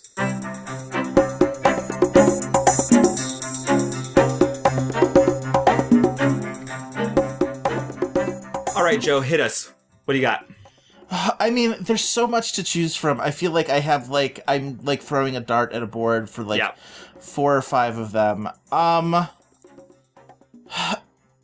Having not rewatched The Remains of the Day, I think I'm gonna let that one sort of sit, and maybe one of you will pick it up. And Howard's End being like her Oscar-winning role feels a little obvious, so I am gonna go back to her performance in Love Actually, which I know, like, it's wow. Love Actually. Yes, but, like, is it Love Joe. Actually? It's such a wonderful performance. And She's really it's good one at of those things where, like, in a movie like this, there's a billion characters and you're only going to get maybe 2 or 3 scenes to really show your stuff. And she's good in her other scenes. You could, like, she and Hugh Grant actually develop a really interesting brother and sister bond in, like, the very brief time we see them on screen together. Hey. You all right? What the hell are you doing here? Well, I always tell your secretary that these things are going on, but it never occurred to me you'd actually turn up. Well, I thought it was about time I did. I just didn't want anyone to see, so I'm going to hide myself somewhere and watch the show. Good luck, Daisy. Good luck, Bernie. I have to tell you, I've never been gladder to see my stupid big brother. Thank you. All right. And then it's her and Neeson who are, like, pals, right? Like, they're right? Yeah, I think she was, like, friends with his now deceased wife. Right.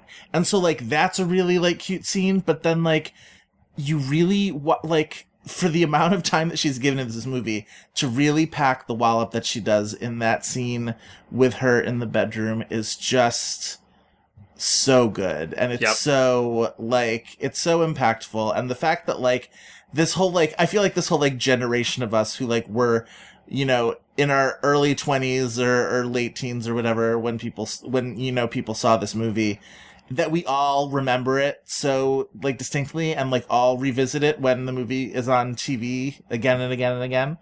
And I think that means something. And I think I like the fact that I feel like that's, like, the millennial touchstone for Emma Thompson for a lot of people, that scene in that movie. I also will say, like, obviously the great scene, but I also love her other scene where her kids are like, I'm playing the second lobster. And she's like, was there more than one lobster in the nativity scene? Yes! It's a lot of, like, really cute stuff like that with the kids. It's so cute. There's the point where she's in the bedroom and she goes to, like, make sure her makeup is set. And it honestly looks like she's, like, pushing the tears back into her eyes. Yeah. And I don't know. It's quite good. Yeah. Acting, ever heard of it? Yeah. Gavin, what do you got? I'm going to go to 2001's Wit. Good. I'm glad somebody did. Yeah. I love Wit. I've loved it from the first time I saw it. It is a beautiful film, an absolutely beautiful, heartbreaking film.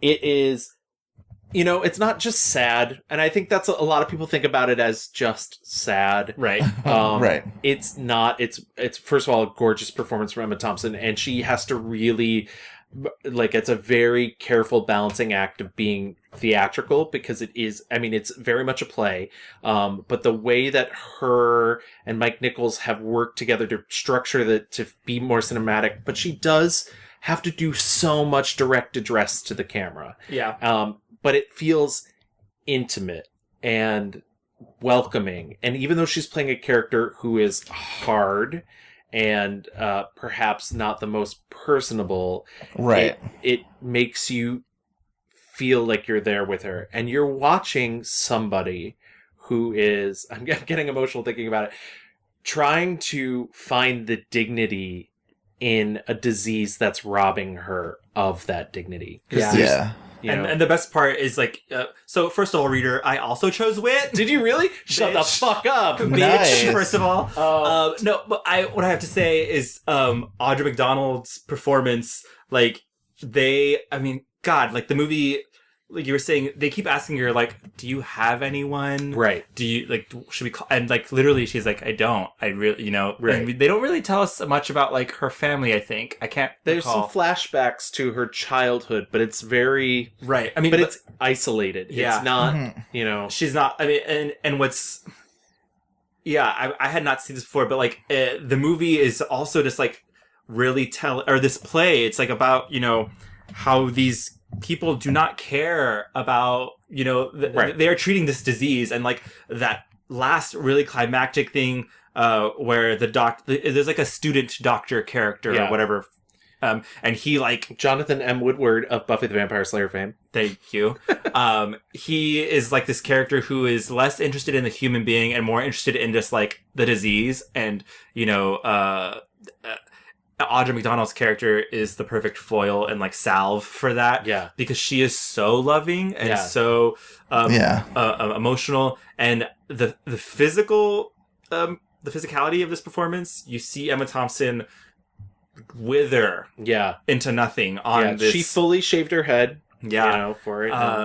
I was devastated by this, and that's insane because Emma is known for being this like full of life, funny a character, and you get that at the beginning, right, when she's like kind of like there. She's even joking, like the doctor's like, "Do you have any questions?" And she's like, she's making jokes. Yeah, and seeing that transformation from the beginning to the end, it's and she's got the range. Yeah, and it's not just for the plot of the movie. It's not a pleasant experience because you essentially know she has stage 4 cancer from the beginning. You essentially know she's going to die, and the question becomes, how is she going to die? Yep.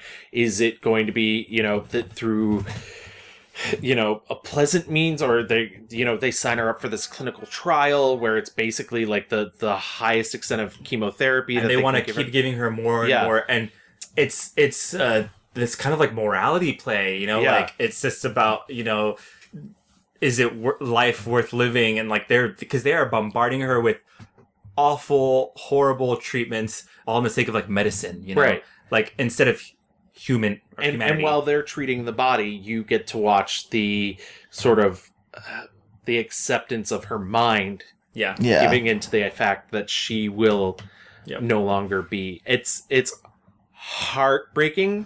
We are discussing life and death, and not in the abstract either. We are discussing my life and my death. And I can't conceive of any other tone. Now is not the time for verbal swordplay.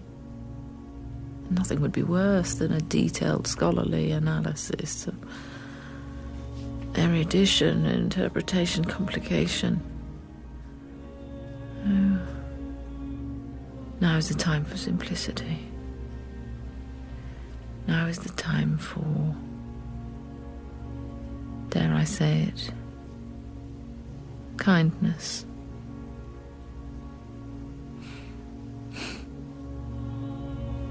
I thought being extremely smart would take care of it. But I see that I have been found out. I feel like you're better for having seen it if you have not seen it. Yeah. It's also a very underrated Mike Nichols movie in terms of like, I think he's somebody who is constantly underrated, especially for the way he's worked with women across his career, or the way he did across his career when he was alive. And I think this is such a great example of it because it's just like, it's not just the two of them. Like there are other people in the movie, obviously, but like it feels very much just like a dance between the two of them, and it's just incredible. It absolutely is. I would recommend Wit any time, any day. It's on like HBO Go right now, I believe. Obviously, I think like the triple punch of her like period stuff, Howard's End, Remains of the Day, and Sense and Sensibility are all like instant modern classics of these literary tales that like really cement Emma and her her legacy. It's just so wild that was like a 4-year span where she managed to do all of that, and it's just like, holy crap. It's a 4-year span where she's like going through divorce, like going through it, but like her star is rising to the top. And I also would just throw it, I mean, I've made it's no secret that I love Much Ado About Nothing. Yeah. And so I would add that in there too. Yeah, I mean, I feel I almost didn't want to ask if there was anything else that you guys saw that you really liked her in, because everything else. Yeah, I was going to say, I feel like you could go on and on. Angels in America, which you brought up before, Joe. I think she's really amazing in playing multiple roles. And also just the reams of dialogue she has to deliver as the angel that are very like stylized. That's where the dialogue gets very stylized and very intricate. I am the bird of America. The bald eagle, continental principality, lumen, phosphor, fluor, candle. I unfold my leaves, bright steel in salutation, open sharp before you. Friar Walter, long descended, well prepared. No, I'm not prepared for anything. I have lots to do. And also she plays the angel as this sort of like over the top. Like, the balance of comedy and her stuff in that movie is really interesting because she has to play it very over the top and just to the side of you being able to laugh at it, but not like asking you for it. And it's really precise. Before we move into our fast forward, though, yes. I do want to make sure that we get through our mixed reviews. We always forget. Yes, because we're terrible at remembering this. So my 1-star review was 2003's Imagining Argentina. Mine was 2013's The Love Punch. Mine was 1998's Judas Kiss. And my 5-star review, which was also Louis' 5-star review, was 2001's Wit. Ditto, yes. Mine was honestly almost 2001's Wit, and I would have loved to have all of us to sort of like flip out at that revelation. But mine actually was 2003's Love Actually. Incredible. Yeah. Love that for us. Love that for Emma. Love that for us, yes. Love Emma. So let's get into our fast forward.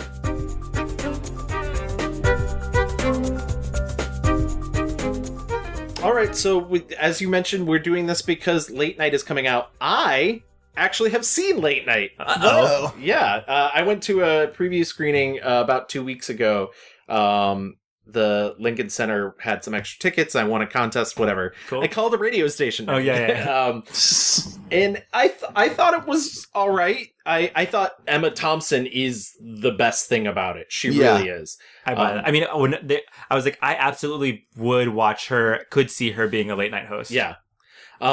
She plays. They don't let women be late night hosts. Come on now, you're a fool. Right, fair. She plays a very tough, driven woman who is a bit of an anti-feminist. She doesn't get along with any other women, so she's never really had a woman on her writing staff that she hasn't fired.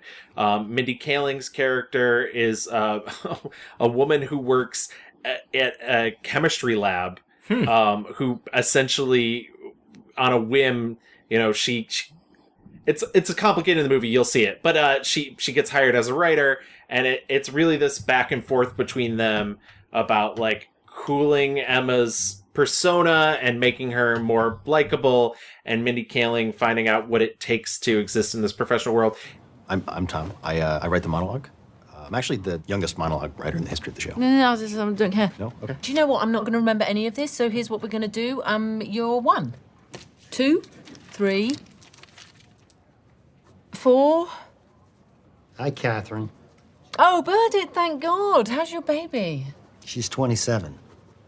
Her baby's doing well. She's just started preschool. She's, Never mind. I don't want to know. I don't know why I asked, actually. You're 5, 6, 7. That's what I'm going to call you all from now on. It's just easier. It steals a lot of beats from Devil Wears Prada. Obviously, like, that is clearly the if you could see into the matrix of the movie. But Emma Thompson's much softer than the Meryl Streep's Miranda character, because she has to be, because she's the secondary lead in the film. There's some turns I don't like. I'm not going to get into all of them, but I mean, Emma Thompson's really the star of the show. What I love, though, is that this is like the kickoff for like the return of Emma. Yes. Because I guess we had it, like, she's been doing these little things here and there. Children's Act was like a kind of small thing that no one saw. And so we've got this, and then she's also got like Men in Black International, which comes out like 2 weeks later. Yeah.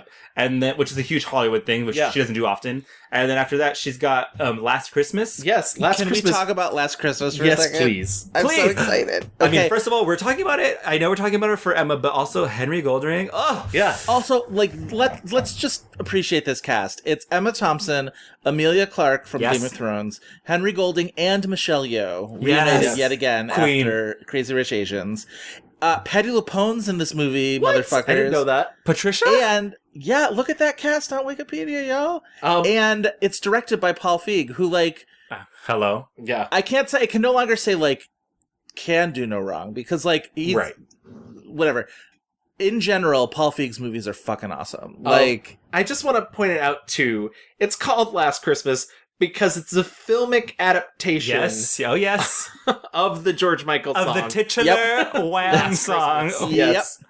So, I mean, I can't wait for that song just to I'm be like so on excited repeat for this movie. I watched an interview with her where it was like an Entertainment Tonight interview, so there's lots of pumping music, and the host is like, this is going to become a Christmas classic, and she's like, I think I'm just going to jump off this bridge right now. I fucking love her so much. She gives good interview. She does. Oh, absolutely. I mean, she's so smart and so witty and so wry, and so, I don't know. I've heard her talk about like how comedy is different for women than it is men on many different occasions. She has this whole theory about how like comedy's like orgasm. For men it's like one and done, and for women it's like it builds and then maybe it's not funny anymore and then it's really funny for a little bit and then so I feel like the Emma Thompson renaissance is upon she us. also did a voice in Missing Link, which came out earlier this year. True. And she's got this TV movie that HBO is doing. Oh yeah, Years and Years, which is it's a miniseries, right? Yeah, Yes, it's Russell T Davies, who was the man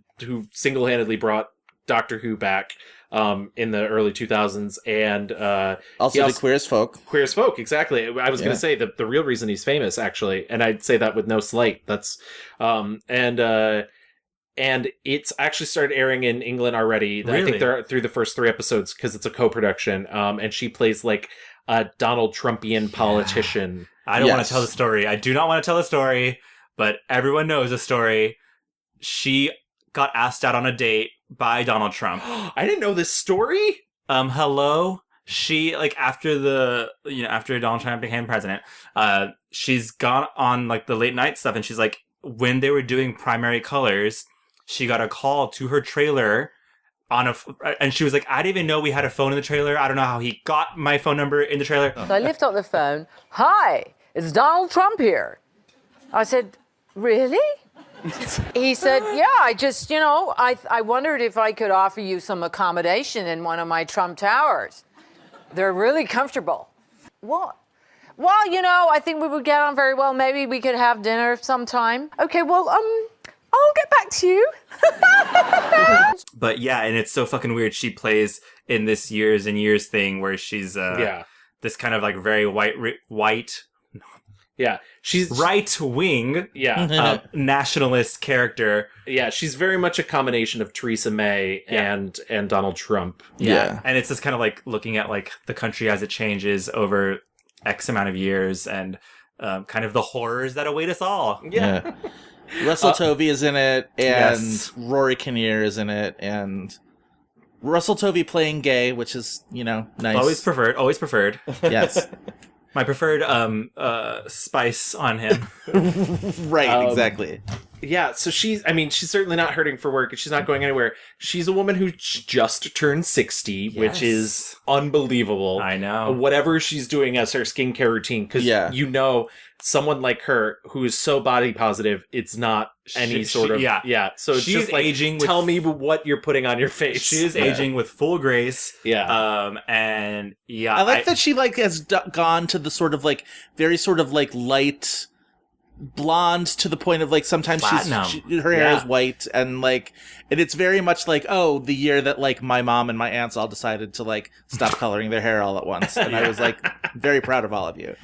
Yeah, it's great. I think there's still a lot more in store for us absolutely. with her. Oh yeah, absolutely. And I can't wait to see if she's got some more writing things that she wants to do. Normally that's the other thing about Last Christmas is I think she's got a writing. She wrote that screenplay, right? She did. Yep. Yeah. Yeah. And so normally in the show, this is where I'd ask, what do you want to see from Emma? I almost feel like it's pointless to ask because, first of all, she's not going to listen to any of us. She's going to do whatever the fuck she wants. Yes, but also, she's doing it. She's, she's doing comedy. She's doing drama. She's writing again, And she's good. And she's back on HBO doing this miniseries. I will say the one thing I actually do, now that I've said we can't tell her what to do, for years and years, there has been a rumor that she wrote a script for an updated version, or not an updated version, but a reinterpretation of My Fair Lady, the musical. No shit. Because obviously it's notoriously anti-feminist. Yes. I want whoever gets that made, I want to see that because I actually do really like the music in My Fair Lady and wouldn't mind seeing it's a problematic fave. Yeah, a better version of that. Yeah, I would also. I mean, she was such a hoot on stage here. I would love to see her come back to do another show on Broadway. Yes. Please, Emma, we need you. Yeah, that would be amazing. But Joe, do you have any last thoughts or things as we wrap up Emma Thompson?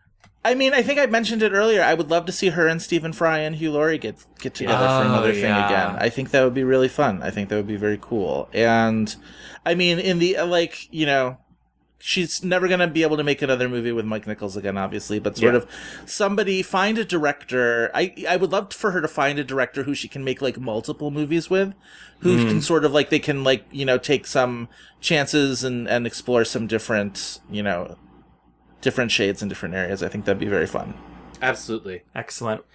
So Joe, now that we've wrapped up the episode, where can we find you online? Because I know you have a finger in several different pots at the moment. So many places, yes. It's like, don't be disgusting, Gavin. My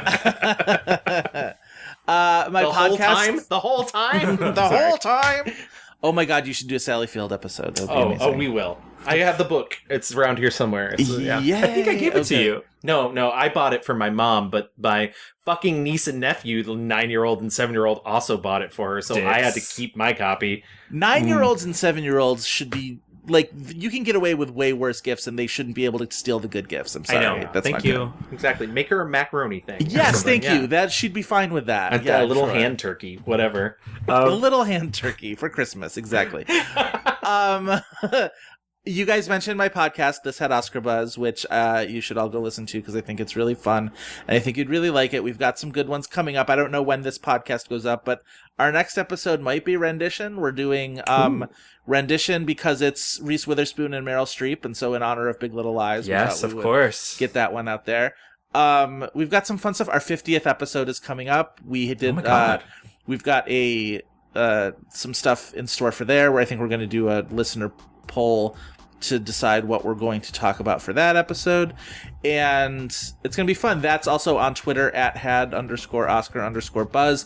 I am on Twitter at Joe Reid, Reid spelled R-E-I-D. And I'm managing editor for a site about television called Primetimer that if you want to check that out too, I'm sure my bosses there would be very happy if you did. So yes, congratulations with all that. It's thank you. Fun times. Yeah, fun new job. So I guess that wraps us up. So you can find us online on Twitter at The Mixed Reviews. At The Mixed Reviews. We're on Facebook. Just type in The Mixed Reviews. You can email us at reviewsmixed@gmail.com. Yeah, and you can listen to us everywhere. Write us a little love note. Yeah. If you listen to us on iTunes or Stitcher Radio, you can rate and review us. Please give us a 5-star review and write something nice. Right? Tell us how much you love Emma Thompson. But in the voice of Jane Austen. Yes, exactly. Please. Yes, that is our challenge to you. Write us a review in the voice of Jane Austen. Thank you so much. Yes, absolutely. We're going to go away for another 2 weeks, and when we come back, we're going to have another subject. Yep, there you go. So thanks guys for listening. Yes, and thank you, Joe, for being here. Thanks for having me. Bye. Bye. By the sea, with the fishy splashing. By the sea, wouldn't that be smashing? Down by the sea. Anything you say, anything you say. I can see us waking, the breakers breaking, the seagulls squawking. Ooh, ooh, I do me baking, then I go walking with you. Ooh, ooh, ooh, I warm me bones on the esplanade, have tea and scones with me gay young blade. Then I'll knit a sweater while you write a letter, unless we've got better to do. Anything you say.